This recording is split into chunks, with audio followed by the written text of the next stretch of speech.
Commission established under an Act of Parliament in 1956 for the coordination, determination and maintenance of the standard of university education। देखिए university act UGC act है 1956, ठीक है। ये क्या है, ये पहली बात तो स्टैचुरी ऑर्गेनाइजेशन एस्टैब्लिश है, यानी कि ये स्टैचुरी बॉडी है। देखिए जब संविधान लागू किया गया था तो उसके अंदर यूजीसी को अंदर दर्ज किया गया था, ठीक है, यानी कि संविधान के अकॉर्डिंग है। इसके तहत क्या है कि जो यूजीसी है वो जो यूनिवर्सिटी की जो एजुकेशन है उसके स्टैंडर्ड को मेंटेन करके रखेगी, साथ में उसमें सहयोग करती रहेगी। यानी कि भारत में जितनी भी यूनिवर्सिटी होंगी वो किसके अंडर होगी, यूजीसी के अंडर होगी, ठीक है। इसके मेंटेनेंस कौन रखेगा, वो यूजीसी रखेगा। द यूनिवर्सिटी ग्रांट कमीशन यानी कि UGC was form in 1945 to observe the work of the 3 central university Aligarh, Banaras and Delhi. देखिए यूजीसी बनाने का मतलब क्या था, पहली बार यूजीसी क्यों बनाई गई थी कि जो हमारी जो 3 यूनिवर्सिटी थी, जो सेंट्रल यूनिवर्सिटी थी, अलीगढ़, बनारस और दिल्ली यूनिवर्सिटी, ठीक है, इनका वर्क देखने के लिए, इनका काम देने के लिए पहली बार जो है यूजीसी 1945 में बनाई गई थी, ठीक है। इन तीनों का देखरेख के लिए, इन तीनों का देखरेख के लिए क्या है, यूजीसी बनाई गई थी। It is responsible was extended in 1947 to cover all Indian universities. अब देखिए इसकी जब 1947 आया तब इसकी जो है रिस्पॉन्सिबिलिटी जो है वो बढ़ा दी गई, यानी कि पहली बार इसको बनाया गया 3 यूनिवर्सिटी जो है अलीगढ़, बनारस और दिल्ली, इसकी जो देखरेख के लिए। बाद में क्या है कि जितनी भी ओवरऑल इंडिया में यूनिवर्सिटीज़ हैं, इंडियन यूनिवर्सिटी हैं, ठीक है, उसकी देखरेख के लिए इसको काम दे दिया गया। Recommendation was the University Education Commission of 1948-1949 which was set up under the chairmanship of S. Radhakrishnan to report on Indian education, university education and suggest improvement and extension। देखिए इसमें हुआ क्या था, इसमें ये था कि इसकी जिम्मेदारी किसे दी गई। देखिए सबसे पहली बात कि इसकी जिम्मेदारी किसे दी गई, 1948-1949 1948-1950 में क्या था कि जो एस राधाकृष्णन है उनकी अध्यक्षता में, ठीक है, उनकी अध्यक्षता में क्या है कि यूजीसी के ऊपर एक कमेटी बैठाई गई, उनकी चेयरमैनशिप में कमेटी बैठाई गई, ठीक है, जिन्होंने एक रिपोर्ट तैयार करनी थी कि जो इंडिया की यूनिवर्सिटी जो एजुकेशन है, ठीक है, वो कैसी है और उसमें क्या क्या सुधार जो है वो की जानी चाहिए, ठीक है। एस राधाकृष्णन जो उस ज़माने के टीचर थे, ठीक है, जो बहुत ही बढ़िया टीचर थे, ठीक है फ्रेंड्स। तो उसकी उनकी चेयरमैनशिप के अंडर क्या है, यूनिवर्सिटी का जो काम देखने के लिए कहा गया था कि क्या क्या इम्प्रूवमेंट्स में की जाए। In 1952 the government decide to that all grants to university and higher learning institution should be handled by UGC. 1952 में यानी कि 1952 में जब भारत आज़ाद हो चुका था तब ये कहा गया था कि जो यूनिवर्सिटीज़ को जो ग्रांट दी जाएगी, ठीक है, वो कौन तय करेगा, वो किसके अंदर होगी, वो यूजीसी के अंदर होगी। Subsequently, an inauguration was held on 28 December 1953 by Maulana Azad, the first minister of education. अब देखिए 28 दिसंबर 1953 यानी कि 1953 को क्या था, जो मौलाना जो अबुल कलाम आज़ाद थे, जो भारत के पहले शिक्षा मंत्री थे, ठीक है, इन्होंने इन्होंने इसका उद्घाटन किया, ठीक है, यूजीसी का। जब इसको सारे देश की यूनिवर्सिटी का काम सौंप दिया गया तो मौलाना अबुल कलाम आज़ाद था, जो आज़ाद थे, उन्होंने इसका जो है वो उद्घाटन किया। The UGC responsible for coordination determination. देखिए यूजीसी का काम क्या है कि जो पार्लियामेंट का एक्ट है 1956 उसके अकॉर्डिंग क्या है कि जो स्टैंडर्ड है हायर एजुकेशन का उसको बना के रखना। अब देखिए जो एक्ट ऑफ पार्लियामेंट है, ठीक है, वो कौन सी मिनिस्ट्री के अंडर है, वो है एमएचआरडी मिनिस्ट्री, ठीक है फ्रेंड्स। अब एमएचआरडी मिनिस्ट्री का नाम बदल के कुछ और रखा गया है, आप मेरे को बताइए क्या है कमेंट बॉक्स में लिख के। Its headquarter in new Delhi and 6 regional centre in Pune, Bhopal, Kolkata, Hyderabad, Guwahati and Bangalore, ठीक है। तो देखिए इसका हेडक्वार्टर में तो दिल्ली में ही है, तो बाकी इस जगह पे इसके जो है वो रीजनल सेंटर बनाए गए हैं। अब जानते हैं फीचर ऑफ यूजीसी क्या है। देखिए फ्रेंड्स आपको मैं वैसे ही बताता हूँ, पढ़ने की जरूरत तो ऐसे है नहीं इतनी, ठीक है। देखिए सबसे पहले क्या है कि यूजीसी का काम क्या है कि जो यूनिवर्सिटीज़ है, कॉलेज हैं जो, ठीक है, उनको क्या है, उनको फंड जो है वो देना, ठीक है। इसका काम क्या है कि जो विश्वविद्यालय जो कॉलेज है, ठीक है, उनको क्या है, उनको फंड प्रोवाइड करवाना, ठीक है। उसके बाद क्या है, यूजीसी नेट के लिए जो जेआरएफ है यानी कि जूनियर रिसर्च फेलोशिप और जो नेशनल एलिजिबिलिटी जो टेस्ट है उसको कंडक्ट करवाना, ठीक है। तो उसके बाद क्या है, एजुकेशन को जो है वो मेंटेन करके रखना, ठीक है, रिव्यू करना, ठीक है। ये सारी चीज़ें हैं जो इस यूजीसी के काम के अंडर आती हैं, ठीक है फ्रेंड्स। तो चलिए देखिए अब क्या है नेक्स्ट, डिस्टेंस एजुकेशन काउंसिल। देखिए डिस्टेंस एजुकेशन काउंसिल क्या है कि जैसे IGNOU, Indira Gandhi national open university, ठीक है। डिस्टेंस एजुकेशन का क्या मतलब होता है कि जैसे आप अपने घर पे बैठे हो तो आप किसी कॉलेज से, ठीक है, किसी कॉलेज में ना जाकर प्राइवेट जो है वो पढ़ रहे हो तो उसे बोलते हैं डिस्टेंस एजुकेशन। यानी कि आप अपने, जैसे आप मान के चलिए कि आपने अपने घर पे बैठे हुए हैं तो आपने कहीं पे एडमिशन ले रखी है पर आप वहाँ पे जाते नहीं हो, तो आप उनके नोट्स यहाँ पे पढ़ रहे हो, तो वो किसके अंडर आएगा, डिस्टेंस एजुकेशन के अंडर वो जो है वो आएगा, ठीक है फ्रेंड्स। उसके बाद क्या है, देखिए लॉ एजुकेशन है यानी कि बार काउंसिल ऑफ इंडिया, ठीक है। अब देखिए लॉ एजुकेशन किसके अंडर आएगी, बार काउंसिल ऑफ इंडिया यानी कि बीसीआई के अंडर। टीचर ट्रेनिंग एजुकेशन आएगी यानी कि टीटीई, ठीक है। फिर आएगा national council for teacher education यानी कि एनसीटीई, ठीक है फ्रेंड्स। ये कुछ जो है, ठीक है, जो विशेष करके जिसके अकॉर्डिंग जो है जो एजुकेशन सिस्टम चलता है, ठीक है। अब देखिए जो मेडिकल एजुकेशन है, ठीक है, उसके अंदर कौन कौन से कॉलेज है देखिए, जैसे देखिए वो क्या क्या चीज़ें मेडिकल एजुकेशन के अंदर, देखिए जैसे मेडिकल काउंसिल ऑफ इंडिया है MCI, pharmacy council of India है पीसीआई, रिहेबिलिटेशन है council of India RCI, Indian nursing जो काउंसिल है वो आईएनसी, ठीक है। यानी कि मेडिकल एजुकेशन के अंडर ये सारी चीज़ें आती हैं। Dental council of India DCI, central council of homeopathy CCH, central council of Indian medicine यानी कि सीसीआईएम। टेक्निकल एजुकेशन देखिए all Indian council for technical education यानी कि AICTE, board of theological education of the senate of Serampore college, ठीक है, यानी कि BTESSC। ये किसके अंडर हैं, यानी कि ये अंडर हैं टेक्निकल एजुकेशन के। नेक्स्ट है agriculture education, Indian council of agriculture education यानी कि ICAR, ठीक है। अगर आप एजुकेशन एग्रीकल्चर एजुकेशन करना चाहते हैं तो आपको इसके अकॉर्डिंग सर्टिफिकेट मिलेगा। आर्किटेक्चर एजुकेशन यानी कि इंडियन ऑफ आर्किटेक्चर। अदर्स क्या है, national council for rural institutes यानी कि NCRI, state council of higher education यानी कि SCHE, veterinary council of India यानी कि VCI, ठीक है फ्रेंड्स। ये सारे क्या हैं, ये काउंसिल बनाए गए हैं जो डिफरेंट डिफरेंट तरह के जो एजुकेशन को देखते हैं। ये सारे ही किसके अंडर हैं, यूजीसी के अंडर ये सारे आ जाएंगे, ठीक है।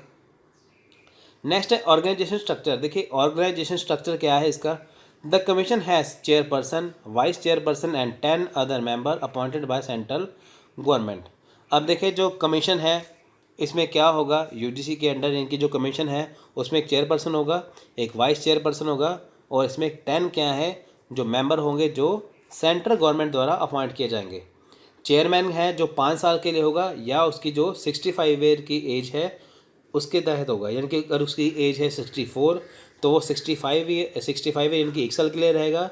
अगर उसकी एज है 55 तो वो 5 साल के लिए रहेगा, ठीक है फ्रेंड्स। तो कहने का ये मतलब है दो कंडीशन है, यहाँ तो उसकी एज जो है 65 तक वो रह सकता है या वो 5 साल के लिए 5 ईयर तक रह सकता है। जो वाइस चेयरपर्सन है, ठीक है, वो रहेगा 3 साल के लिए, उसकी एज भी होगी 5 साल के लिए, ठीक है फ्रेंड्स। अब देखिए रोल ऑफ गवर्नमेंट क्या है, सेंट्रल गवर्नमेंट और स्टेट गवर्नमेंट दोनों का क्या रोल है। Central government is responsible for major policy relating to higher education in the country and provides grant to UGC central university in the country. अब देखिए central university का यहाँ पे काम क्या है, देश में देखिए जितने भी मेजर पॉलिसी बनेगी एजुकेशन के रिलेटेड वो कौन बनाएगा, वो बनाएगा केंद्र सरकार, ठीक है फ्रेंड्स। यानी कि केंद्र सरकार देश में उच्च शिक्षा से संबंधित एक बड़ी नीति के लिए जिम्मेदार है और देश में यूजीसी केंद्रीय विश्वविद्यालय को अनुदान प्रदान करता है, ठीक है फ्रेंड्स। अब देखिए जो सेंट्रल गवर्नमेंट है उसकी रिस्पॉन्सिबिलिटी क्या है कि हायर एजुकेशन जो है उसके लिए पॉलिसीज़ बनाना कि ताकि हायर एजुकेशन यानी कि जो उच्च शिक्षा प्रणाली है वो बेहतर हो सके। उसके लिए क्या है, उसने रखा है यूजीसी को इस काम के लिए। यूजीसी को सेंट्रल यूनिवर्सिटी को गवर्नमेंट जो है वो फंड यानी कि ग्रांट जो है वो प्रोवाइड करवाती है कि ताकि जो उसने नीतियाँ बनाई हैं सेंट्रल गवर्नमेंट ने उसको पूरा किया जा सके। The central government is also responsible for declaration of educational institution as deemed to be university on the recommendation of the university. अब देखिए हिंदी में आपको मैं बताऊंगा क्या है। देखिए यूजीसी की सिफारिश क्या है, जो यूनिवर्सिटीज़ हैं, ठीक है, उसमें क्या है कि जो शिक्षण जो संस्थान की जो शिक्षा की घोषणा है उसके लिए भी जिम्मेदार है। यानी कि मान के चलते देखिए इसमें क्या है कि जो सेंट्रल गवर्नमेंट का जो रोल है जो वो रिस्पॉन्सिबल है देश की एजुकेशन के लिए, चाहे वो सिंपल यूनिवर्सिटी हो, स्टेट हो, डीम्ड यूनिवर्सिटी हो, कुछ भी हो। अगर वहाँ पे कुछ भी चीज़ें होती हैं, ठीक है, वो करेगा यूजीसी। किसके अंडर रह के करेगा? गवर्नमेंट ऑफ इंडिया के अंडर। नेक्स्ट है स्टेट गवर्नमेंट। देखिए state government state government responsible for establishment of state university and college and provide plan grant for their development and non plan grant for their maintenance. अब देखिए जो यहाँ पे जो राज्य सरकार है उसका काम क्या है? राज्य सरकार में क्या है कि राज्य विश्वविद्यालय यानी कि जो स्टेट गवर्नमेंट के अंदर जो स्टेट में जो विश्वविद्यालय जो स्टेट यूनिवर्सिटी हैं, ठीक है, उसकी स्थापना की जिम्मेदारी किसकी है? यानी कि अगर किसी राज्य में स्टेट गवर्नमेंट जो स्टेट में कोई यूनिवर्सिटी बनाई जा रही है स्टेट लेवल पे, तो वो कौन बनाएगा? उसकी जिम्मेदारी है स्टेट गवर्नमेंट की, ठीक है। उसका जो डेवलपमेंट करना है, जो भी कुछ करना है, सब कुछ काम किसका होगा? वो सारा ही काम स्टेट गवर्नमेंट के अंडर ही होगा। यानी कि अगर देश में कोई यूनिवर्सिटी बने तो वो देश के अंडर, अगर राज्य में कोई यूनिवर्सिटी बनती है तो उसका जो रख रखाव है, जिसका विकास है, तो वो कुछ करेगा, वो कौन करेगा? वो स्टेट गवर्नमेंट करेगी, ठीक है फ्रेंड्स। अब उसके बाद देखिए यहाँ पे एक और बात है नीचे, the coordination and cooperation between the union and the state is brought about the field of education through the central advisory board education, ठीक है, यानी कि जो CBSE है, ठीक है। अब देखिए जो देश में जो कोऑर्डिनेशन है, जो कोऑपरेशन है, ठीक है, जो आपसी तालमेल और जो आपसी सहयोग है केंद्र सरकार और राज्य सरकार में, किसको लेके? एजुकेशन में। यानी कि जो स्टेट गवर्नमेंट और जो सेंट्रल गवर्नमेंट यानी कि जो केंद्र सरकार और राज्य सरकार के बीच में जो सहयोग बना हुआ है, जो आपसी तालमेल बना हुआ है एजुकेशन के लेके, ठीक है, तो ये किस बोर्ड के तहत है? ये है CBSE बोर्ड के तहत, ठीक है फ्रेंड्स। तो देखिए एक क्वेश्चन कर लेते हैं, which one of the following statement is not correct about the university grant commission, यानी कि कौन सी स्टेटमेंट जो है यूजीसी के रिगार्डिंग जो है वो सही नहीं है, ठीक है। अब देखिए इसके 4 ऑप्शन है, आप पढ़िए, ठीक है। देखिए 4 ऑप्शन आपको दिए गए यहाँ पे, तो इसका राइट आंसर है option number D, it's the fund from the state university respect of state university. अब देखिए ये स्टेट यूनिवर्सिटी से फंड लेता है, ये बात गलत है। ये कहाँ से लेगा? ये लेता है सेंट्रल यूनिवर्सिटी से फंड, ठीक है फ्रेंड्स। अब नेक्स्ट क्वेश्चन देखिए, नेक्स्ट क्वेश्चन है, which of the following institution are empowered to confer or grant degree under the UGC act 1956, ठीक है। तो आप ये क्वेश्चन देखिए, आपको इसके ऑप्शन नीचे दे रखा है। यानी कि देखिए क्वेश्चन क्या है, यूजीसी अधिनियम 1956 के तहत निम्नलिखित में से कौन सी संस्था को डिग्री प्रदान करने या अनुदान देने का अधिकार है, ठीक है। यानी कि जो यूजीसी एक्ट है 1956 उसके तहत क्या है कि वो कौन सा इंस्टीट्यूशन है, कौन सी संस्था है जो डिग्रीज दे सकती हैं, ठीक है। आप इसको पढ़िए, आप इसका आंसर देखिए क्या है। तो इसका राइट आंसर है ऑप्शन नंबर सी, ठीक है, 1, 2, 4, ठीक है फ्रेंड्स। अब देखिए नेक्स्ट क्वेश्चन करते हैं, the university grant commission was establish with which of the following AIIMS. देखिए यूनिवर्सिटी ग्रांट कमीशन बनाई गई थी, इनकी यूजीसी बनाया गया था किस एम को लेके, ठीक है, किस एम को लेके? देखिए तो इसका right answer option number B, ABC, ठीक है। आप ये ऑप्शन एक बार पढ़ लेना। तो अब बारी आते हैं टाइप्स ऑफ यूनिवर्सिटी की, यानी कि हमारे देश में कौन कौन सी टाइप्स हैं। देखिए सेंट्रल यूनिवर्सिटी और यूनियन यूनिवर्सिटी। पहली बात तो वो यूनिवर्सिटी हैं जो सेंट्रल गवर्नमेंट के अंडर है, यानी कि जो सेंट्रल भारत सरकार के डायरेक्ट अंडर है, जिसे सेंट्रल यूनिवर्सिटी और यूनियन यूनिवर्सिटी कहा जाता है, ठीक है। वो यूनिवर्सिटी जो सीधे ही केंद्र सरकार के अंडर आती हैं, ठीक है फ्रेंड्स। देखिए इसमें क्या है, सेंट्रल यूनिवर्सिटी और union university in India are establishment by an act of parliament and under the purview of the Department of Higher Education in the field in the Union of Human Resources Development, यानी कि HRD के under क्या है, ठीक है, central university जो है बनाई गई है। Central university in addition are covered by central university act 2009 which regulate their purpose, power governance etcetera and establish 12 new universities. अब देखिए इसके अलावा क्या है, इसके अलावा देखिए पहली बात तो क्या है कि मानव संसाधन विकास संघ यानी कि HRD डेवलपमेंट जो है वो बनाया गया था, ठीक है, किसके लिए बनाया गया था, सेंट्रल यूनिवर्सिटी के लिए। इसके अलावा क्या है कि जो विश्वविद्यालय हैं यानी कि जो सेंट्रल यूनिवर्सिटी हैं उसको उसका जो नियम बनाया गया था 2009, ठीक है, यानी कि जो सेंट्रल यूनिवर्सिटी है वो सेंट्रल यूनिवर्सिटी एक्ट 2009 के अंदर आती है, ठीक है। तो इसे खास जो लक्ष्य है, जो खास इसके उद्देश्य हैं, उसके लिए इसे बनाया गया था। अब देखिए सेंट्रल यूनिवर्सिटी जो एक्ट है उसके अकॉर्डिंग जो है 12 न्यू यूनिवर्सिटी बनाई गई थी, ठीक है। अब देखिए एज ऑन 20 दिसंबर 2018, ये रिसेंट डाटा, ये अभी देखिए जो पूरे देश में, पूरे भारत में क्या है, 49 सेंट्रल यूनिवर्सिटी जो है इंडिया में बनाई गई हैं। Radhakrishnan report as follow, Banaras, Aligarh and Delhi central university because of condition of their foundation and the tradition by they have built.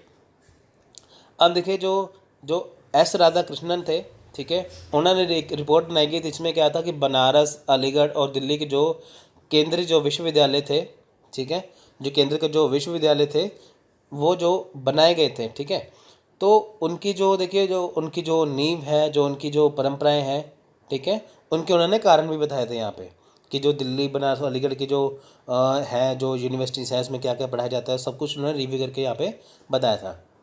The central government has done for Delhi university what provincial government do for the university in the provinces. अब देखिए इसमें क्या है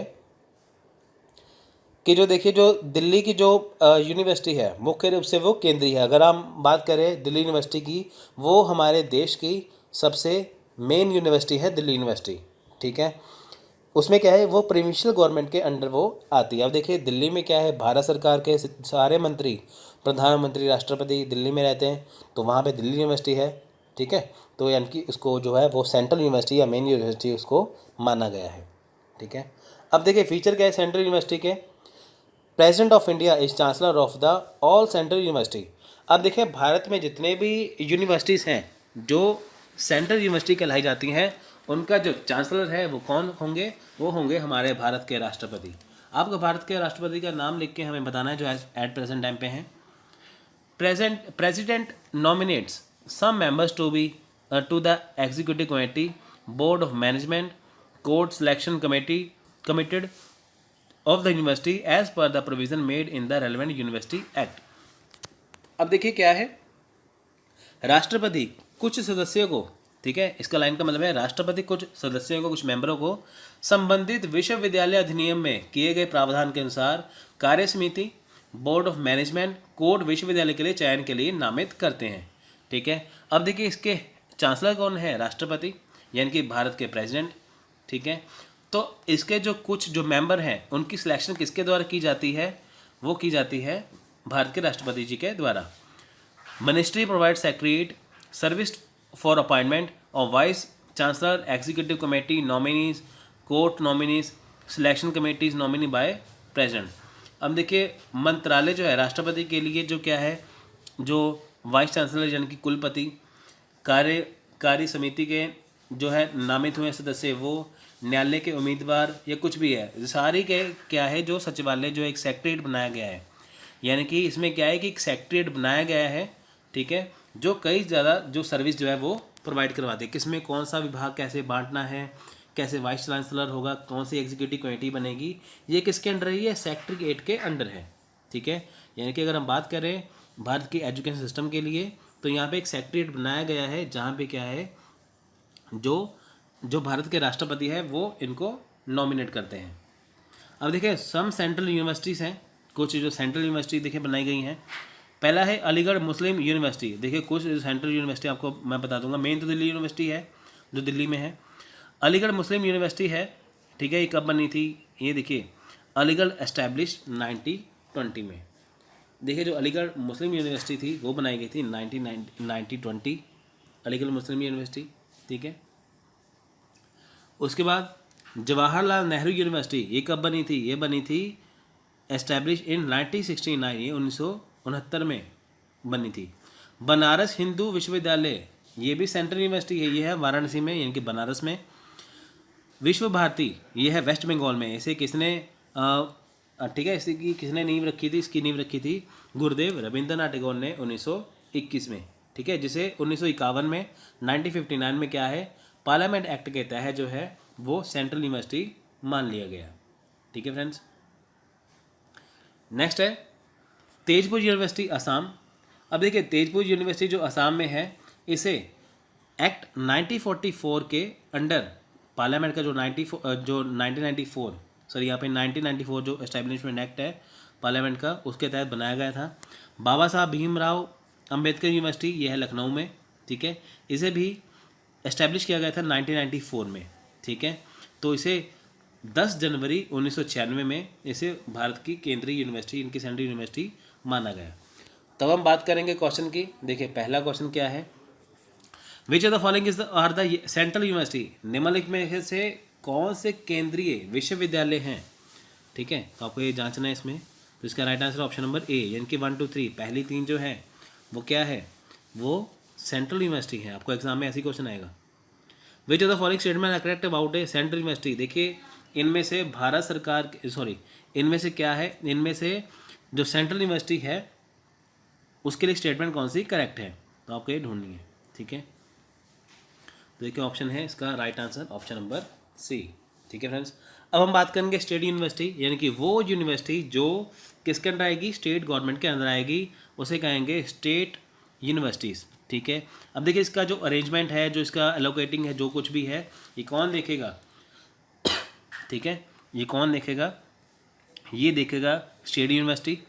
the state university are approved and control by government of respective state, यानी कि state university का रखरखाव कौन करेगा, वो करेगी स्टेट यूनिवर्सिटी।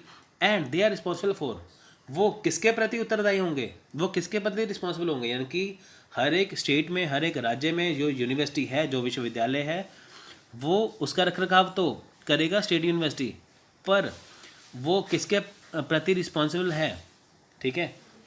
अगर उसे कुछ पैसे चाहिए उसको चलाने के लिए, कुछ भी चाहिए, ग्रांट चाहिए, कुछ भी चाहिए, वो रिस्पॉन्सिबल है यूजीसी के प्रति, ठीक है। तो कोई भी राज्य है, जैसे पंजाब में पंजाब यूनिवर्सिटी हो, कोई और यूनिवर्सिटी किसी भी राज्य में हो, तो वहाँ पे क्या है, अगर उसको ग्रांट चाहिए, अगर उसको कोई फाइनेंशियल कोई चीज़ चाहिए, कुछ भी चाहिए, अरेंजमेंट चाहिए, तो वो यूजीसी से प्राप्त करेगा, यूजीसी लेगा। यूजीसी का जो अंडर है सेक्शन 12B, ठीक है, जो यूजीसी एक्ट 1956 के अकॉर्डिंग है, उसके तहत उसे ये सारी सुविधाएं दी जाएंगी, ठीक है फ्रेंड्स। स्टेट यूनिवर्सिटी एक्ट देखिए जो स्टेट यूनिवर्सिटी कब बनाई गई थी, 17 जून 1972 में, ठीक है। Shall not be eligible to receive any grant commission central government state university include agriculture university having engineering and technology department. अब देखें यहाँ पे क्या है कि 17 जून 1972 के बाद जो विश्वविद्यालय बनाए गए थे वो केंद्र सरकार, यूजीसी या सरकार से धन प्राप्त करने वाले किसी अन्य संगठन से कोई अनुदान प्राप्त करने के पात्र नहीं होंगे। यानी कि यहाँ पे कहा गया था कि जो 1972 के बाद जो राज्य विश्वविद्यालय, जो स्टेट यूनिवर्सिटी बनी है, वो किसी अन्य, वो किसके अंडर आ गए हैं, वो यूजीसी के अंडर आ गए हैं, तो अब किसी भी और संगठन ऑर्गेनाइजेशन से क्या है। तो फ्रेंड्स देखिए कि स्टेट गवर्नमेंट, जो स्टेट यूनिवर्सिटी हैं वो स्टेट गवर्नमेंट के अंदर होती हैं। 17 जून 1972 के बाद, यानी कि ये बताया गया है कि ये अब जो स्टेट गवर्नमेंट है वो सेंट्रल यूनिवर्सिटी के अलावा या सेंट्रल गवर्नमेंट के अलावा किसी और से कुछ भी फंड नहीं ले सकती, ठीक है फ्रेंड्स। तो देखिए इसके फीचर्स क्या हैं, देखिए the governor of the respective, देखिए governor of the respective state concern act as the visitor for all state universities. अब देखिए जो किसी भी राज्य, कोई भी जैसे राज्य है, जैसे हमने पढ़ा था ना कि किसका चांसलर कौन होता है? इसका चांसलर होता है राष्ट्रपति, यानी कि सेंट्रल यूनिवर्सिटी का। अब देखिए वैसा ही जो स्टेट यूनिवर्सिटी है, जो स्टेट यूनिवर्सिटी है, ठीक है, तो वो किसके अंडर होगी? वो होगी गवर्नर के अंडर। ठीक है फ्रेंड्स, देखिए जो गवर्नर है, ठीक है, वो किसी भी यूनिवर्सिटी में जा सकते हैं। किसी भी राज्य के जो गवर्नर हैं वो किसी भी जो यूनिवर्सिटी है उसमें वो जा सकते हैं, ठीक है, या एक विजिटर के रूप में काम कर सकते हैं। जैसे कि राष्ट्रपति जी के अंडर जो सेंट्रल यूनिवर्सिटी होती हैं, वैसा ही स्टेट के गवर्नर के अंदर क्या होता है? State university.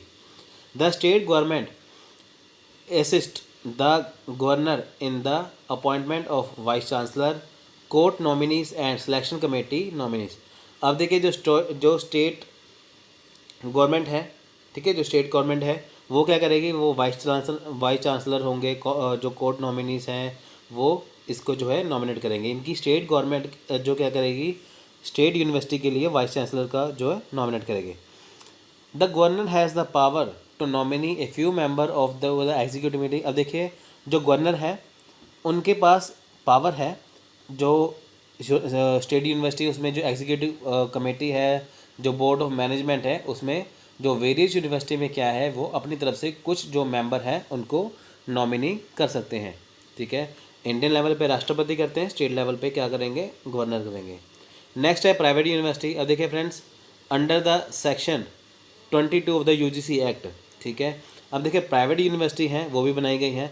प्राइवेट यूनिवर्सिटी क्या है? जैसे प्राइवेट यूनिवर्सिटी वो होती हैं जिनके पास क्या है कि वो अपनी यूनिवर्सिटी में कोर्स को डिसाइड कर सकते हैं, उसमें जो उसकी फ़ीस का स्ट्रक्चर डिसाइड कर सकते हैं, ठीक है।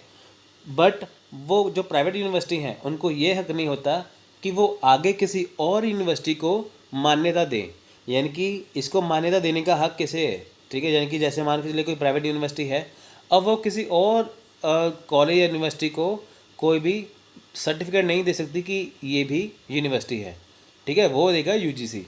प्राइवेट यूनिवर्सिटी को हक इतना है कि वो अपने कोर्स डिसाइड करे, अपनी फ़ीस डिसाइड करे, बस, ठीक है।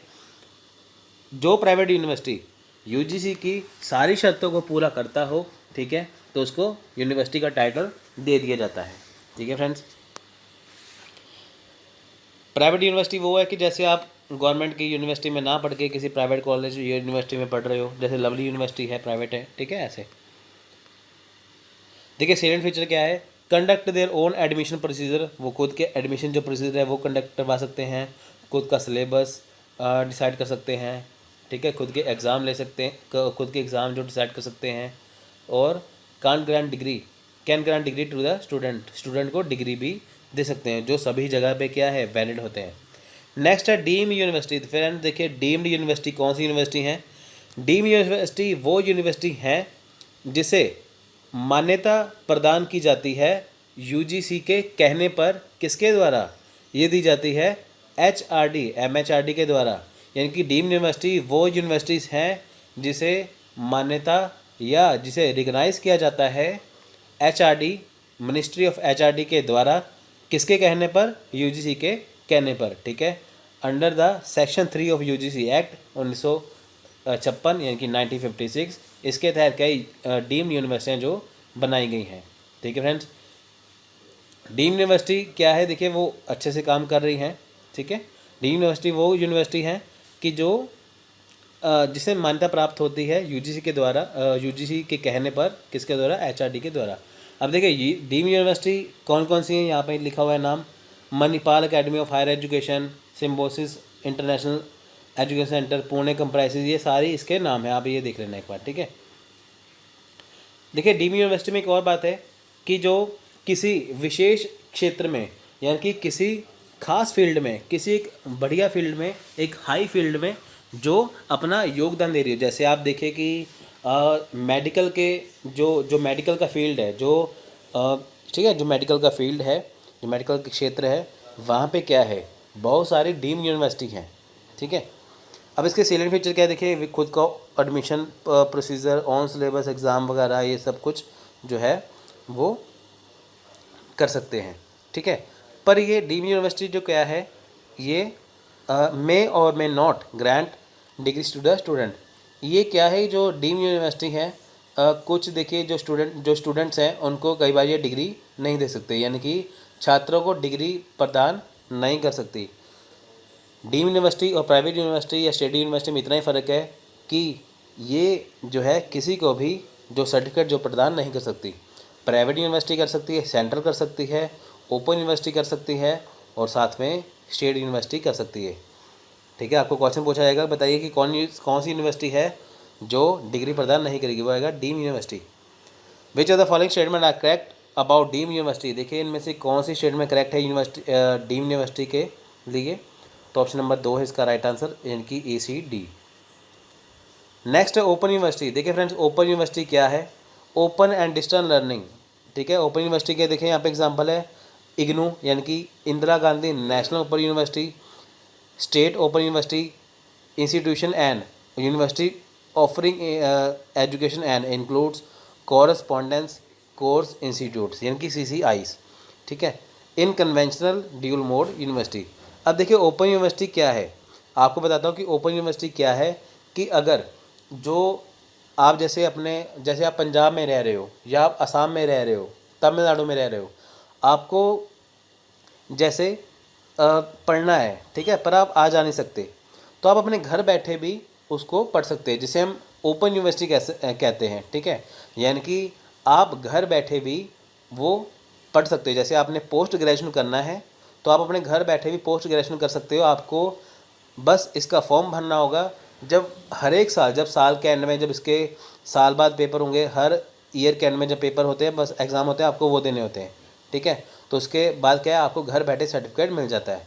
यानी कि जो कॉलेज में जाके नहीं पढ़ सकते वो घर पे बैठ के ओपन यूनिवर्सिटी के माध्यम से इसके साथ पढ़ सकते हैं। ठीक है, देखिए जहाँ पे जो मैंने यहाँ पे हाईलाइट किया हुआ है वो देखिए, the first state open university in the country were establish by state government of Andhra Pradesh. यानी कि जो ओपन यूनिवर्सिटीज़ हैं स्टेट की, सबसे पहले किसने बनाई थी? आंध्र प्रदेश ने बनाई थी। आंध्र प्रदेश की जो स्टेट गवर्नमेंट उसने बनाई थी 1982 में। And the central government establish the Indira Gandhi national open university.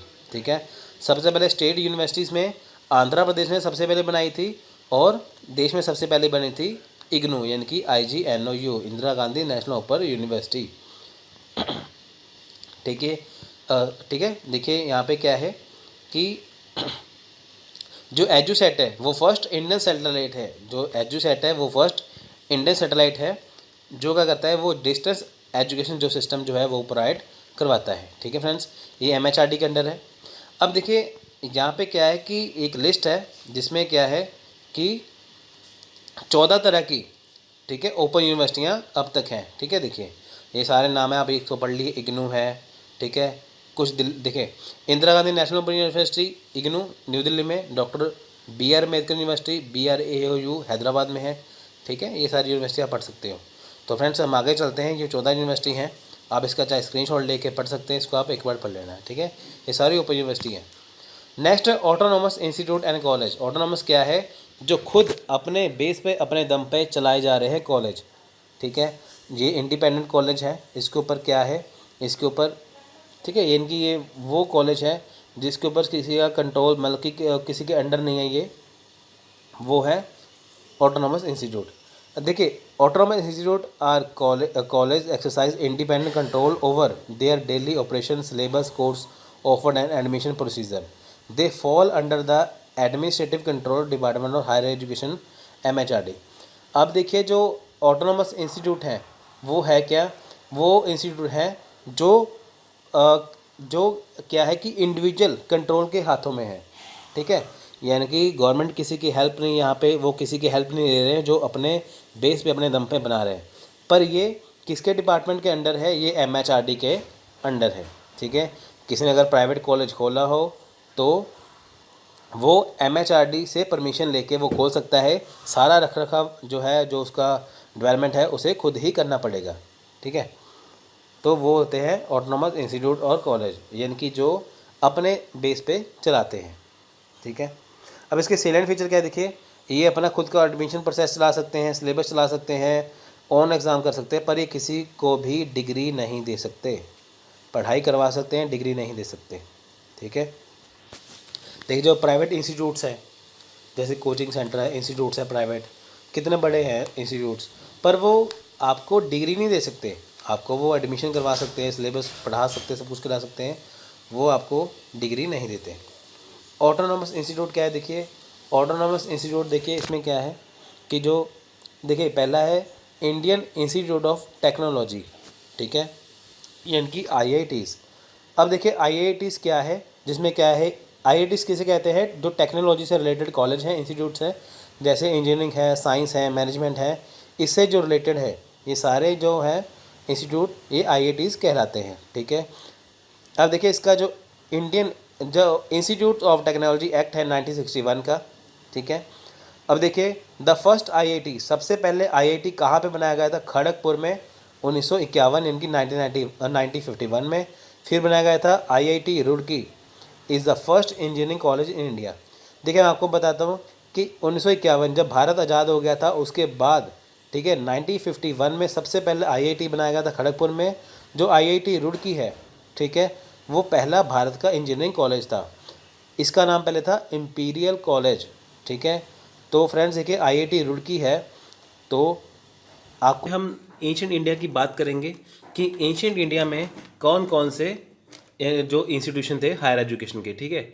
इसमें हम बात एंशिएंट इंडिया की करेंगे, इसके बाद प्री इंडिपेंडेंस, फिर पोस्ट इंडिपेंडेंस, यानी कि अब यहाँ पे एंशिएंट इंडिया की बात कर रहे हैं, फिर आज़ादी से पहले और आज़ादी के बाद में क्या क्या शिक्षा जो हायर एजुकेशन के लिए क्या क्या किया गया था, क्या क्या शिक्षा नीतियाँ थी, तो इसके बारे में हम चर्चा करेंगे इसमें, ठीक है फ्रेंड्स। तो वीडियो के साथ पूरा बने रहिए, इसमें आपको ऐसी नॉलेज दी जाएगी जो आपको किसी भी वीडियो में नहीं दिखाई या सुनाई नहीं देगी, ठीक है फ्रेंड्स। तो चलिए देखिए, institution of higher learning and education ancient India, यानी कि भारतीय शिक्षण और शिक्षा संस्थान की स्थापना। देखिए ancient higher learning institution were develop in many cultures to provide institutional frameworks for scholarly activities, ठीक है। देखिए विद्वानों की गतिविधियों के लिए संस्थागत ढांचा प्रदान करने के लिए कई संस्कृतियों में प्राचीन उच्च शिक्षण संस्थानों को विकसित किया गया था। अब देखिए जो स्कॉलर थे, ठीक है, उसकी गतिविधियों के लिए क्या किया गया था कि संस्थागत ढांचा प्रदान करने के लिए जो है उच्च शिक्षण संस्थान जो है वो खोले गए थे। अब आप ये देखिए कि हायर लर्निंग के लिए, यानी कि आप ये देख के चलिए कि जो प्राचीन समय में जब हम एशियन इंडिया की बात करें तो उसमें कई तरह की संस्कृतियाँ थी, तो कई तरह की वहाँ पे लोग रहते थे। तो उनमें क्या है, उनमें कई तरह के विद्वान भी थे, तो उनका कल्चर बताने के लिए एशियन इंडिया में हायर एजुकेशन की, हायर लर्निंग की शुरुआत की गई। These ancient centre were sponsored and overseen by courts, by religious institution which sponsored cathedral school, monastic schools and madrasas, by scientific institution such as museum, hospitals and observatories and by individual scholar। देखिए ये प्राचीन जो केंद्र है वो न्यायालयों द्वारा प्रायोजित और देखरेख करने वाले थे, जैसे धार्मिक संस्थान जिन्होंने देखिए कैथोलिक स्कूल है, ठीक है, और साथ में क्या है मोनेस्टिक स्कूल यानी कि मठ जो होते हैं वो मठवासी स्कूल, मदरसे हैं, ठीक है, ये जो होते थे, ठीक है। अब इनको चलाता कौन था, देखिए साथ में इनमें संग्रहालय, अस्पताल, वेधशाला, ठीक है, ये सारी जो वैज्ञानिक संस्थान थी, ठीक है, जो व्यक्तिगत विद्वानों द्वारा चलाई जाती थी। अब देखिए कहने का ये मतलब है कि चाहे कोई स्कूल है, मदरसा है, ठीक है, चाहे मोनेस्टिक स्कूल है, ठीक है, तो ये चलाए किसके जाते थे, ये इंडिविजुअल स्कॉलर, यानी कि ये इंडिविजुअल स्कॉलर्स के द्वारा चलाए जाते थे, ठीक है फ्रेंड्स, ठीक है। तो इनकी देखरेख कौन करता था, इनकी देखरेख करता था केंद्र न्यायालय यानी कि कोर्ट्स करती थी, ठीक है, ये करते थे। और साथ में जो म्यूजियम है, हॉस्पिटल है, ये सारी चीज़ें हैं, ये कौन करता था, इनकी देखरेख करता था इंडिविजुअल स्कॉलर्स या व्यक्तिगत विद्वान, ठीक है। इनकी म्यूजियम है, हॉस्पिटल है, ये व्यक्तिगत विद्वान देखते थे। स्कूल वगैरह को कौन देखता था, कोर्ट देखती थी। तो नेक्स्ट है Buddhist Asia, major Buddhist monasteries, ठीक है, notably those at Pushpagiri, Nalanda and Takshashila include schools that were some of primary institution of higher learning in Asian India. Asian India की बात करें तो फ्रेंड्स वहाँ पे देखिए बुद्धिस्ट जो थे उनकी काफ़ी स्कूल्स थे, ठीक है, बुद्धिस्ट जिनमें बौद्ध धर्म पढ़ाया जाता था, जैसे हम नालंदा की बात करें, पुष्पगिरी की बात करें, तक्षशिला की बात करें, ठीक है। प्राचीन समय में यहाँ पे क्या था, यहाँ पे जो बौद्ध है यानी कि जो यहाँ पे बुद्ध धर्म की पढ़ाई करवाई जाती थी, ठीक है। तो the pirivena was also developed during this period which covered lower level of institution education to and was mostly confined to island of Lanka. Though its model was replicated throughout Southeast Asia. अब देखिए यहाँ पे क्या है, विश्व रूप से हम बात, जैसे हमने बात की यहाँ पे नालंदा हो गया, इसकी बात कर ली है, ठीक है। इसके बाद क्या है कि देखिए इसके दौरान क्या था कि पिरिवेना भी विकसित हुआ। पिरिवेना क्या है, पिरिवेना एक ऐसी चीज़ थी जिसमें क्या है कि शिक्षा को निचले स्तर को भी कवर किया जाता था, यानी कि जो बेसिक लेवल है वो भी कवर किया जाता था। पिरिवेना क्या होता है, पिरिवेना ये होता है कि जो शिक्षा है, जो एजुकेशन है, वो लोअर लेवल से यानी कि बेसिक लेवल से भी दी जाती थी, ठीक है। यानी कि एजुकेशन तो हायर लर्निंग तो थी, ठीक है, हायर लर्निंग तो थी, पर जिनको कुछ पता नहीं था, पर फिर भी लोअर लेवल से एजुकेशन स्टार्ट की जाती थी, ठीक है। तो इसके लिए पिरिवेना जो है वो डेवलप किया गया। आपको क्वेश्चन पेपर में पूछ सकते हैं कि बताइए कि लोअर लेवल की एजुकेशन स्टार्ट करने के लिए क्या शुरू किया गया था, तो पिरिवेना, ठीक है, ये देखो, ठीक है फ्रेंड्स। यहाँ मैंने ब्लू कलर में लिख रखा है कि ताकि आपको दिक्कत ना हो, ठीक है फ्रेंड्स। तो अब देखिए जो ये पिरिवेना है ये कहाँ था पहले, ये श्रीलंका के कुछ हिस्सों में था, यानी कि जो अब श्रीलंका है पहले लंका थी, यानी कि जो पिरिवेना है जो ये पहले लंका के कुछ हिस्से यानी कि श्रीलंका में सीमित था, पर बाद में क्या है ये पूरे दक्षिण पूर्व एशिया में फैल गया, ठीक है। तो फ्रेंड्स अब हम बात करेंगे पुष्पगिरी की, ठीक है फ्रेंड्स। तो एक कुछ यूनिवर्सिटीज़ हैं जो प्राचीन समय में बहुत फेमस थी एंशिएंट इंडिया में, तो बात करते हैं। देखिए यहाँ पे इसकी पिक्चर बनी हुई है, आप देख सकते हैं। देखिए उदयगिरी ओडिशा पार्ट ऑफ पुष्पगिरी। देखिए उदयगिरी जो पुष्पगिरी है वो कहाँ पे है, वो इस टाइम ओडिशा में है, ठीक है। The school of Pushpagiri was establish in the 3rd century AD as present Odisha India. अब ये देखिए पुष्पगिरी कहाँ पे है, ये ओडिशा इंडिया में है, ठीक है। तो ये उदयगिरी में है जो उड़ीसा में पड़ता है। As of 2007 the range of the Mahavihara had not yet been fully excavated. अब देखिए 2007 तक क्या था, इस महाविहार के जो खंडर है, यानी कि जो अभी पुष्पगिरी है, वो पूरी तरह से खोदी नहीं गई थी, ठीक है, ये पूरी तरह से इसकी खुदाई नहीं हुई थी। Of the consequently much of the Mahavira's history remains unknown. अब देखिए नतीजा क्या हुआ इसका, महाविहार का जो अधिकांश भाग इतिहास है वो अज्ञात है। यानी कि 2007 तक क्या था, पुष्पगिरी के जो खंडर थे, जो महाविहार के जो खंडर थे, जो अभी तक इतने 2007 तक खोदे नहीं गए थे, तो इसका जो अधिकांश भाग था वो इसका अभी भी अज्ञात है, यानी कि इसका जो अभी भी वो अननोन है। Of the 3 Mahavira campus Lalitgiri in the district of the Cuttack is the oldest. अब देखिए जो 3 महाविहार कैंपस हैं, ठीक है, ये जो 3 महाविहार कैंपस हैं, जो परिसर है, इसमें क्या है कि ललितपुर जो कटक ज़िले में है वो सबसे पुराना है, ठीक है फ्रेंड्स। यानी कि जो ललितगिरी है जो कटक ज़िले में पड़ता है वो सबसे पुराना कैंपस है इसका। इसके 3 कैंपस थे जिसमें ललितगिरी है, रत्नागिरी है, ठीक है। जो ललितगिरी है वो सबसे पुराना है। Lalitgiri in the district of Cuttack is the oldest. Iconographic analysis indicates that Lalitgiri had already been established during the Shung period of 2nd century BC, making it one of the oldest Buddhist established in the world, ठीक है friends. अब देखिए आइनोग्राफिक विश्लेषण क्या बताता है कि ललितगिरी की जो स्थापना है वो कब हुई थी, 2nd century BC, 2nd century BC में, ठीक है। यानी दूसरी शताब्दी ईसा पूर्व इसकी जो स्थापना हुई थी, दूसरी शताब्दी के शुंग काल के शुरुआत में हुई थी, जो इसे दुनिया के सबसे पुराने बौद्ध प्रतिष्ठानों में से एक बनाता है। यानी कि ललितगिरी क्या है, ये बहुत पुरानी जो बहुत पुराना है ललितगिरी, ठीक है। तो इसकी शुरुआत कब हुई थी, इसकी स्थापना कब हुई थी, शुंग काल के दौरान, ठीक है फ्रेंड्स। शुंग काल के दौरान जो था इसकी वो शुरुआत हो गई, ठीक है फ्रेंड्स।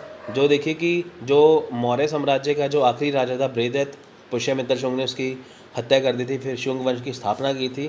ठीक है, उस समय में क्या था, ललितगिरी की स्थापना हुई। ठीक है, जो दुनिया के सबसे पुराने बौद्ध प्रतिष्ठान, यानी कि अगर हम बात करें दुनिया के सबसे पुराने जो बौद्ध प्रतिष्ठान है, ठीक है, तो ये सबसे पुराना है ललितगिरी। अब देखिए द चाइनीज़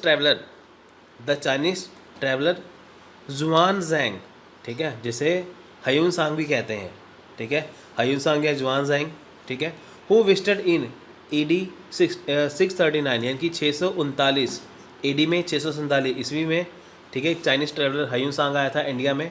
ठीक है, as Pushpagiri Mahavira, as well is as in medieval Tibetan text. ठीक है, अब देखिए हयून सांग जो चीनी यात्री था वो इंडिया आया, जिन्होंने 639 में देखिए कि जो पुपगिरी महाविहार, ठीक है, पुपगिरी महाविहार, ठीक है, वो के साथ साथ क्या था, मध्यकालीन जो तिब्बती ग्रंथ है उसका दौरा किया था। अब देखिए इसने जब ये चाइनीज़ ट्रैवलर यहाँ पे आए थे, इन्होंने पुपागिरी महाविहार, उसके साथ साथ क्या था, मध्यकालीन जो था वो तिब्बती ग्रंथों का दौरा किया था।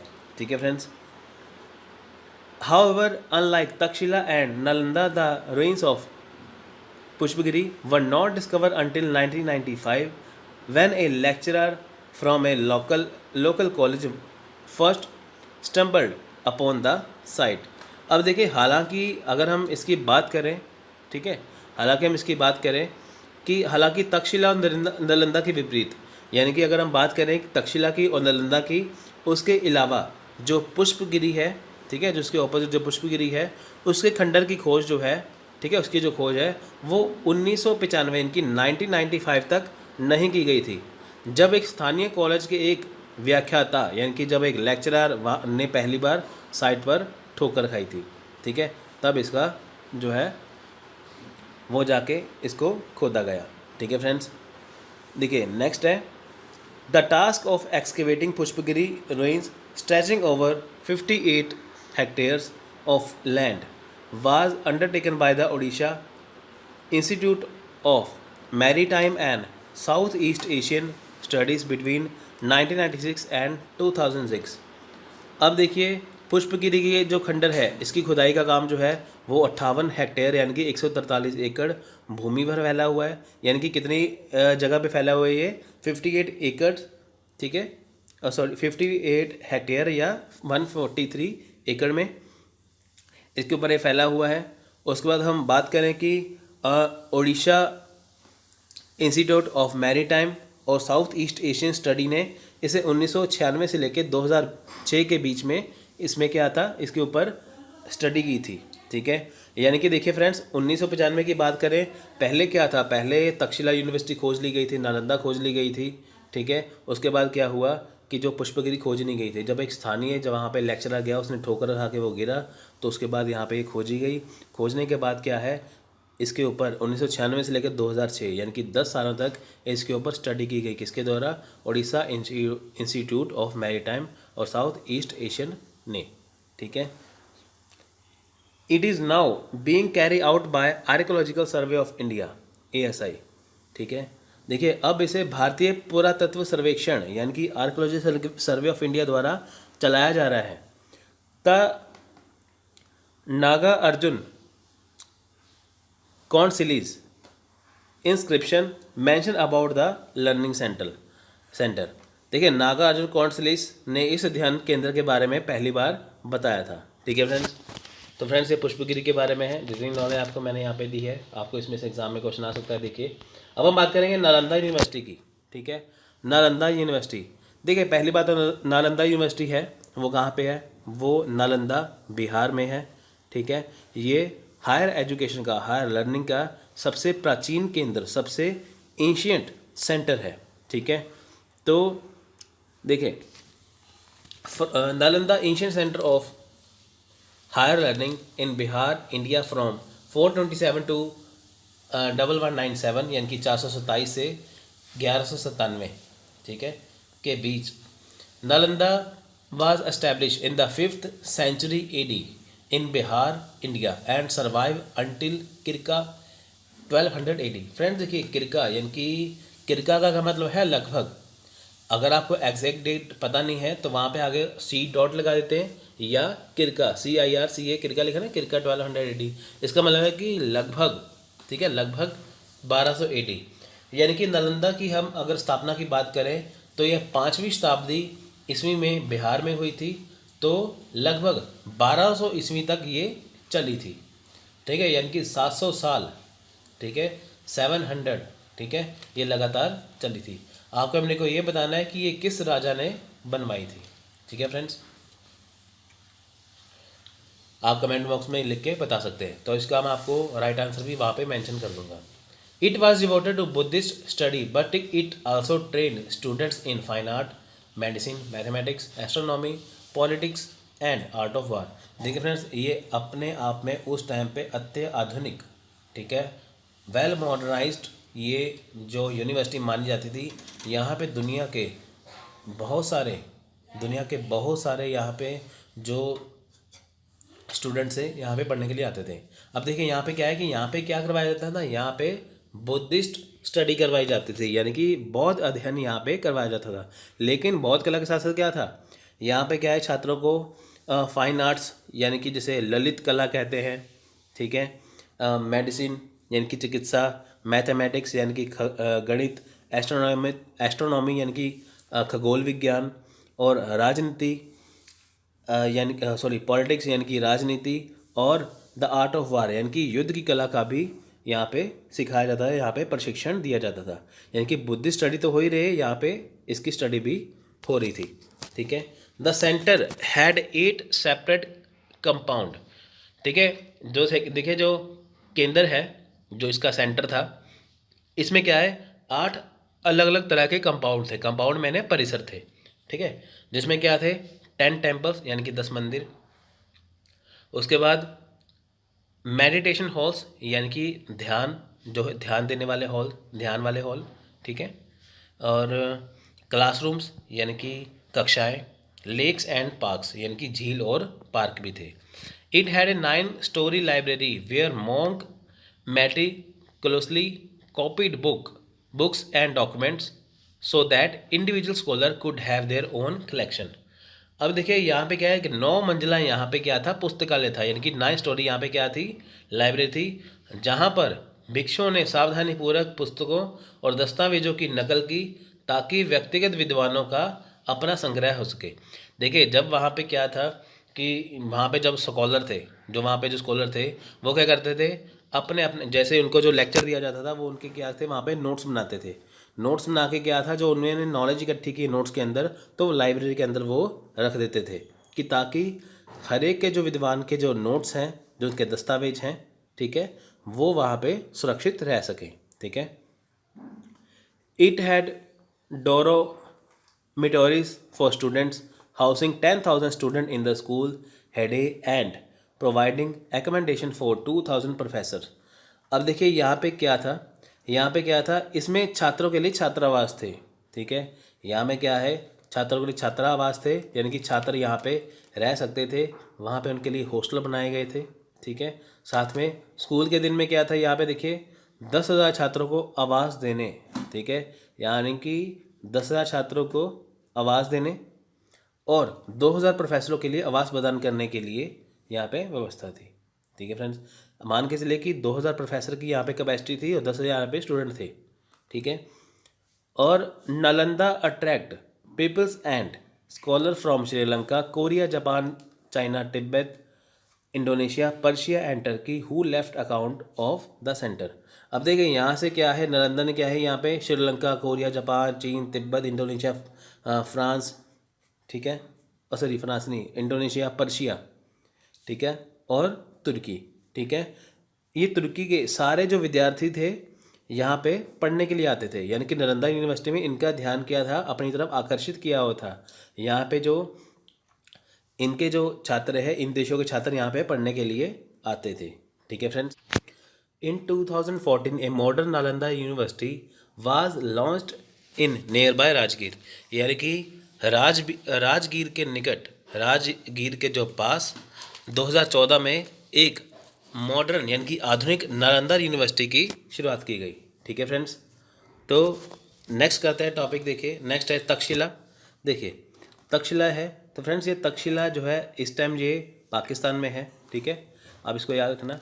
एंशियंट तक्षशिला और Takshashila is ancient Gandhara was an early Hindu and Buddhist center of learning.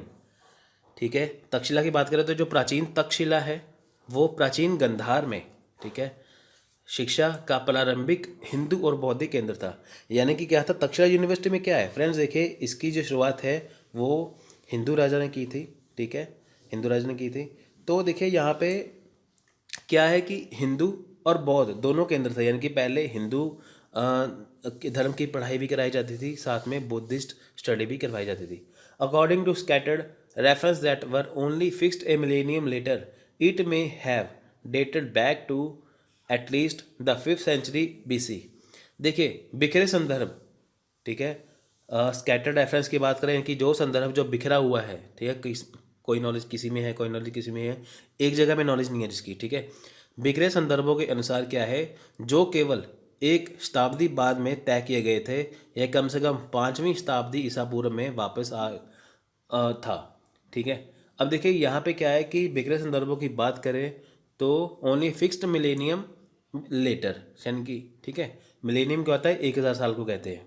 ठीक है, मिलेनियम लेटर क्या है, मिलेनियम होता है 1000 साल पहले। तो कहते हैं कि हम 1000 साल की बात करें तो ये 5वीं शताब्दी के लगभग, ठीक है, ये 5वीं शताब्दी BC के लगभग ये हो सकता है।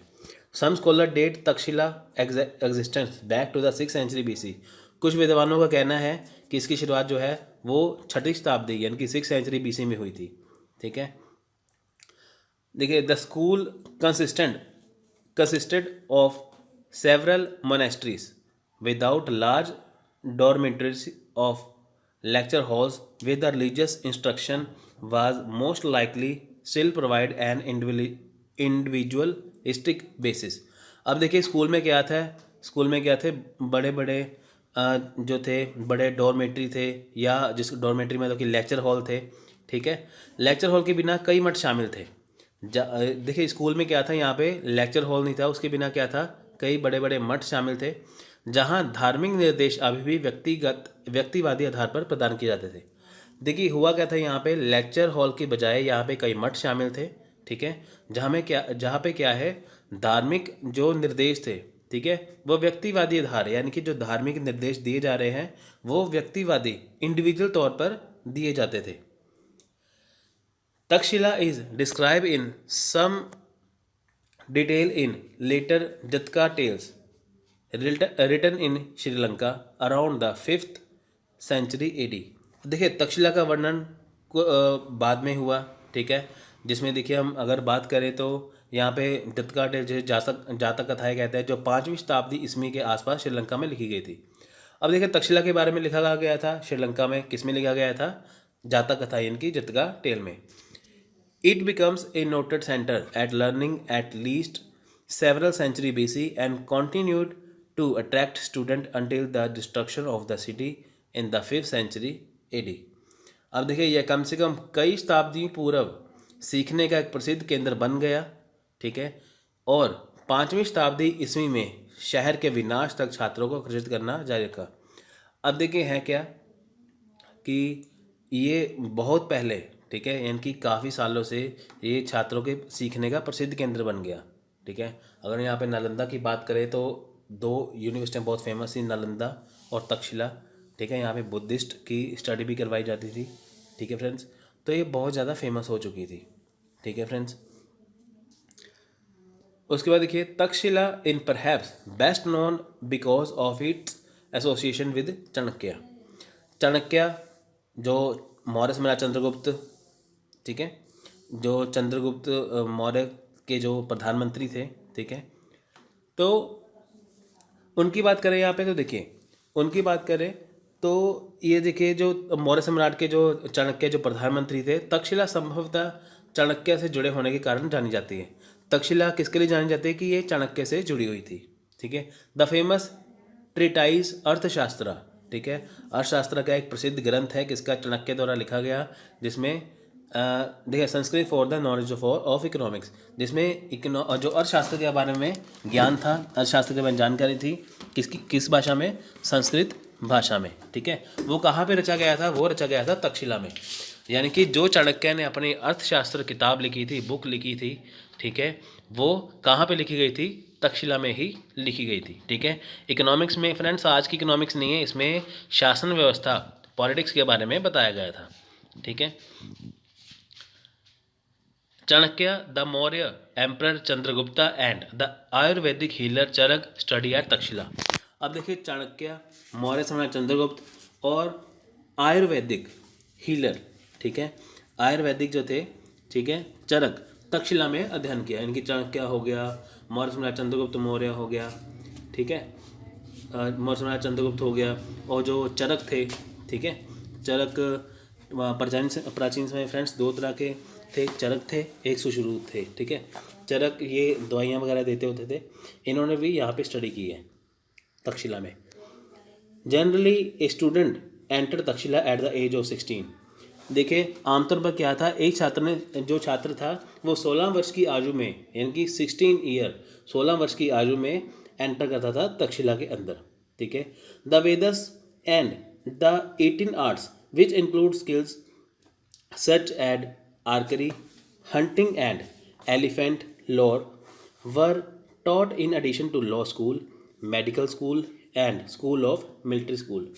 अब देखिए तक्षशिला में अगर हम बात करें तो यहाँ पे क्या है, देखिए यहाँ पे क्या है, वेदों और 18 कलाएं, जिसमें तीरंदाजी, शिकार, हाथी विद्या जैसे कौशल शामिल थे, ठीक है। इसमें क्या है कि कानून स्कूल, मेडिकल स्कूल, ठीक है, जैसे लॉ स्कूल कैसे, मेडिकल स्कूल और मिलिट्री स्कूल भी इसमें शामिल थे इनके। फ्रेंड्स आपको यहाँ पे मैं तक्षशिला के बारे में थोड़ा सा एडिशनल इन्फॉर्मेशन देता हूँ। देखिए तक्षशिला का नाम तक्षशिला कैसे पड़ा, ठीक है। देखिए अकॉर्डिंग टू रामायण, अगर हम रामायण की बात करें तो उसमें जो राम जी के भाई थे भरत, ठीक है, जो राम जी के भाई थे भरत, उन्होंने ये जो जगह है जहाँ पे तक्षशिला यूनिवर्सिटी है गंधार के पास, ठीक है, तो ये उन्होंने जगह बसाई थी, ऐसा माना जाता है। तो जो भरत थे उनका बेटा था तक्ष, उनके नाम पर ही यूनिवर्सिटी का नाम रखा गया था तक्षशिला, ठीक है फ्रेंड्स। ये एडिशनल फैक्ट है, आप इसको देख सकते हैं, ठीक है। भरत के जो बेटे थे तक्ष, उनके नाम पे तक्षशिला नाम जो है रखा गया। तो फ्रेंड्स अब हम बात करेंगे विक्रमशिला यूनिवर्सिटी की। देखिए तक्षशिला फ्रेंड ऊपर जब हम बात करते हैं, ये दुनिया की सबसे पुरानी यूनिवर्सिटी थी, ठीक है, इंडिया की। देखिए विक्रमशिला यूनिवर्सिटी में बात करें तो विक्रमशिला देखिए या क्या था, Vikramshila was one of the 2 most important centres of learning in India during the पाला एम्पायर, ठीक है, अलॉन्ग विद नालंदा। अब देखिए जो विक्रमशिला जो है वो नालंदा के साथ साथ जो पाल साम्राज्य है उसके दौरान भारत में लर्निंग के लिए 2 सबसे महत्वपूर्ण केंद्रों में से एक था, ठीक है।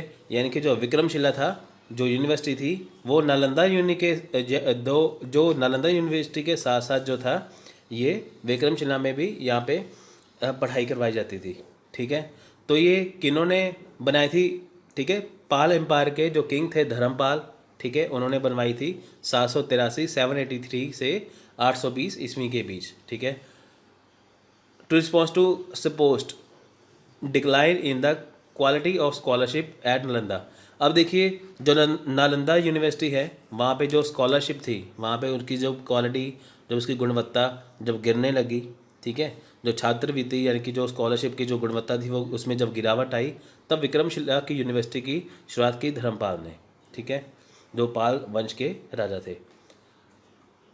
Athisha was renowned pandita in some time listed as a notable abbot, ठीक है।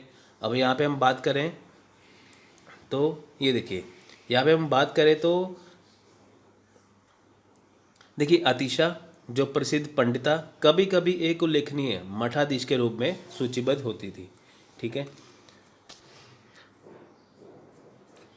It was destroyed by the force of Mohammed bin Bakhtiyar Khilji around 1200। देखिए 1200 ईस्वी में तो जो मोहम्मद बिन बख्तियार खिलजी था उसने विक्रमशिला जो यूनिवर्सिटी थी उसको ख़त्म कर दिया था। ठीक है, उसने नालंदा यूनिवर्सिटी में भी आग लगा दी थी और विक्रमशिला यूनिवर्सिटी में भी आग लगा दी थी। जितनी भी किताबें थी वहाँ पे वो जल गई थी। ठीक है, अगर वो किताबें ना जलती तो आज भी इसका इतिहास ज़िंदा होता। ठीक है, तो इसमें बुद्धिस्ट लेक्चर जो बुद्ध की पढ़ाई करवाई जाती थी। ठीक है friends, Vikramshila is known as to Vikramshila is known to us mainly through Tibetan sources, especially the writing of Taranatha, the Tibetan monk historian of the 16th century 17th century।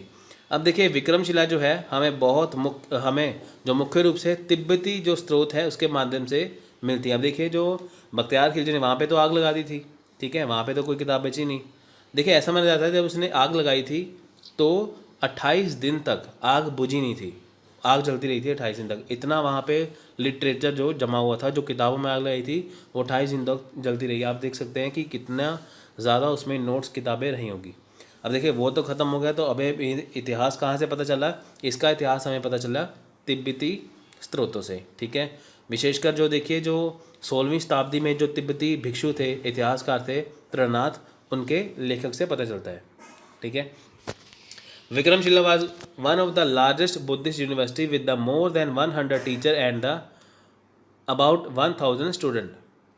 ठीक है, अब यहाँ पे फ्रेंड्स 1000 नहीं है, यहाँ पे 10,000 आएगा। अब यहाँ पे करेक्शन कर लेना, क्योंकि विक्रमशिला में क्या है कि तकरीबन 10,000 यहाँ पे स्टूडेंट थे। ठीक है, यहाँ पे 1000 नहीं है, यहाँ पे 10,000 आएगा। ठीक है, यहाँ पे क्या है कि 100 से ज़्यादा टीचर थे और 1000 से या 10,000 से ज़्यादा जो है थे। मेरे ख्याल में यहाँ पे 1000 नहीं है, 10,000 थे। ठीक है, 10,000 से ज़्यादा जो स्टूडेंट थे। It produce eminent scholar who were after invited by foreign countries to spread Buddhist learning culture and religion. Vikramshila was one of the largest Buddhist university with the more than 100 teachers and about 1000 students। देखिए यहाँ पे ये सबसे बड़ी university थी, Buddhist university में सबसे बड़ी यूनिवर्सिटी थी विक्रमशिला। ठीक है, तो उसमें देखिए कि 100 से ज़्यादा टीचर थे, लगभग 100 टीचर थे और 1000 से ज़्यादा जो स्टूडेंट थे।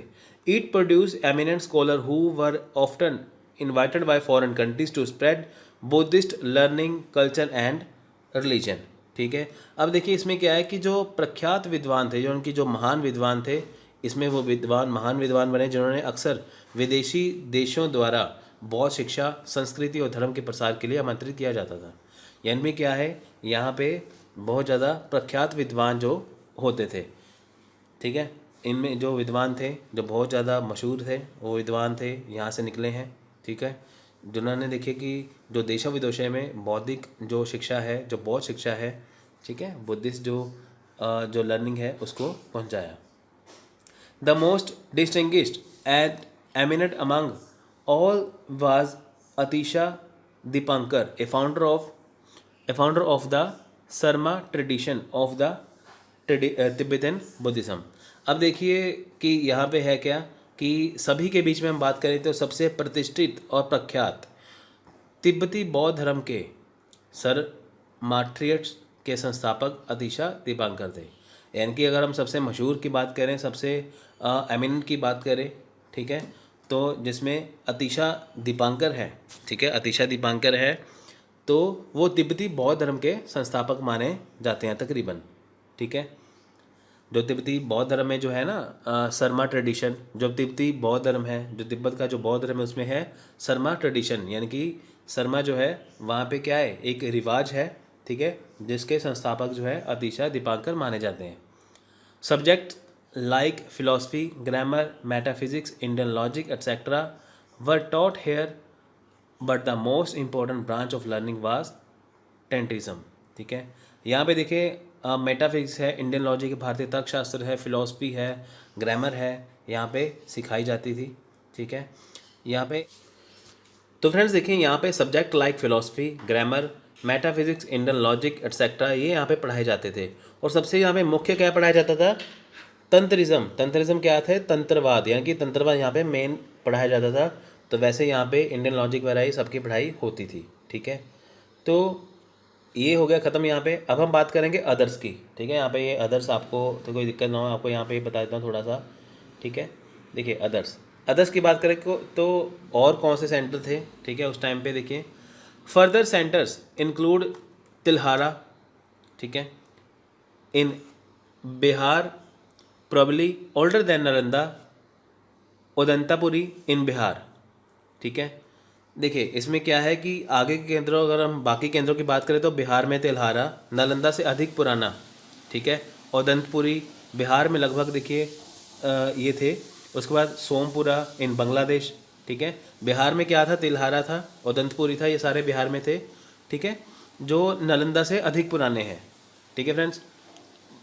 उसके बाद हम अगर बात करें कि सोमपुरा की, सोमपुरा कहाँ पे था, ये बांग्लादेश, ठीक है। और उसके बाद श्रद्धा पीठ, ठीक है, जिसे शारदा पीठ कहते हैं, और ये है पाकिस्तान में, ठीक है। और जगडाला महाविहार, ठीक है, जगदाला महाविहार बंगाल में है ये, ठीक है। कब से है ये, पाल के शासनकाल से है, ठीक है। तो ये सारी चीज़ें शामिल है इसमें। उसमें अगर हम आगे बात करें तो देखिए कि तुर्किक मुस्लिम नागार्जुना कोंडा इन आंध्र प्रदेश, ठीक है। अगर हम इसकी बात करें तुर्किक मुस्लिम के, तो ये कहाँ पे है, ये नागार्जुना कोंडा ये कहाँ पे है, आंध्र प्रदेश में, ठीक है। विक्रमशिला कहाँ पे है, बिहार में है। वल्लभी कहाँ पे है, गुजरात में है, ठीक है। उसके बाद वाराणसी में देखिए ये क्या है, उत्तर प्रदेश में, ठीक है। तो कांचीपुरम तमिलनाडु, ठीक है। मन्याखेता इन कर्नाटका, ठीक है। महावीरा अभयागिरी विहार और जीता